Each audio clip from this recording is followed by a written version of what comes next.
continuing our exploration of Journey of the Heart, the Path of Conscious Love, John Welwood, Chapter 7. We're on Part 4,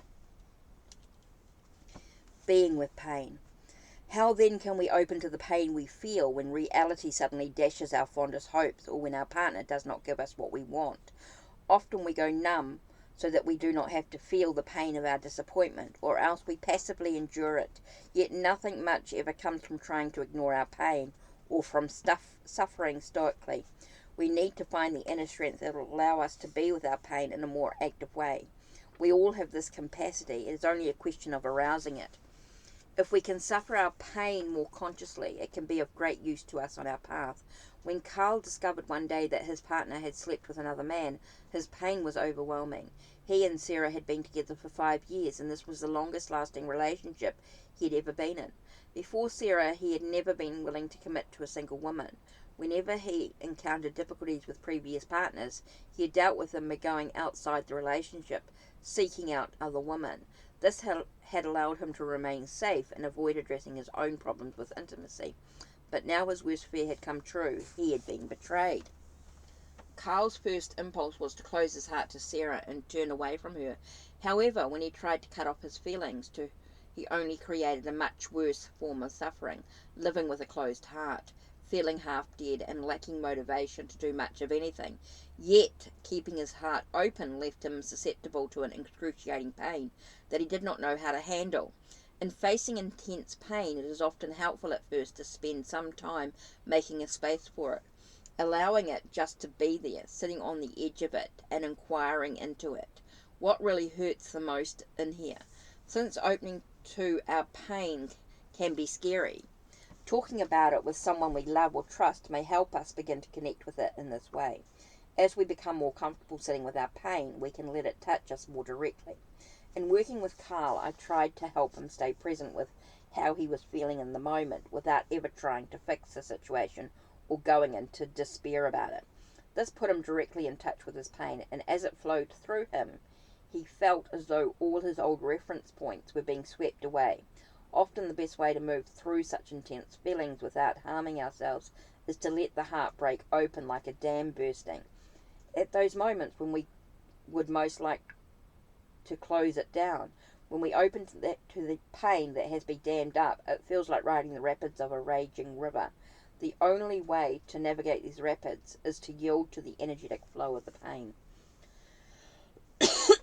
Usually we resist during this because we imagine that it will lead to irreparable harm or destruction, yet setting ourselves in opposition to pain as though it were other only makes us hard and bitter.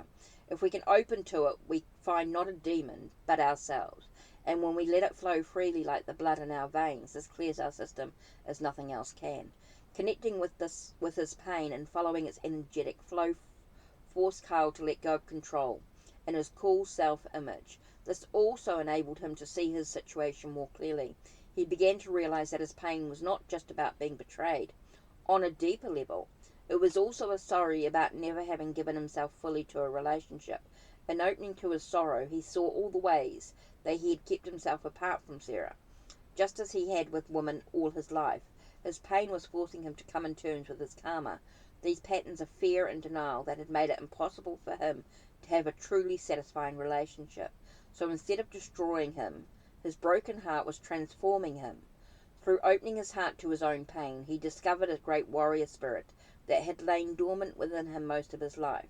He became more pliant and felt more in touch with himself and the beauty of the earth than he had ever been before. In softening to his pain, Carl also began to empathize more fully with Sarah and appreciate how hard it had been for her to live with him.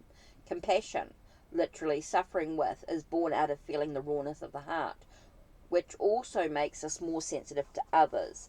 Sarah felt deeply moved when she saw that he was willing to face his pain, and he was transformed by it. Feeling how much more approachable he was, and sensing a new warmth starting to emanate from him, she found new interest in trying to work on their relationship. Carl had broken Sarah's heart by not being fully available all those years, and she had broken his by having an affair with another man.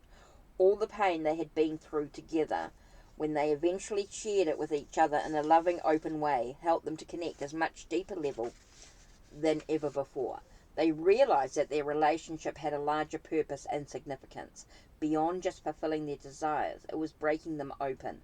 A couple will find that they can go through many heartbreaks together without losing heart if they can use them in this way as path. Okay, that's it from me. Don't forget to check the links down below. Check the links on my channel. Like, subscribe, and ring the bell so you know when the next video will be uploaded. Take care and blessed be.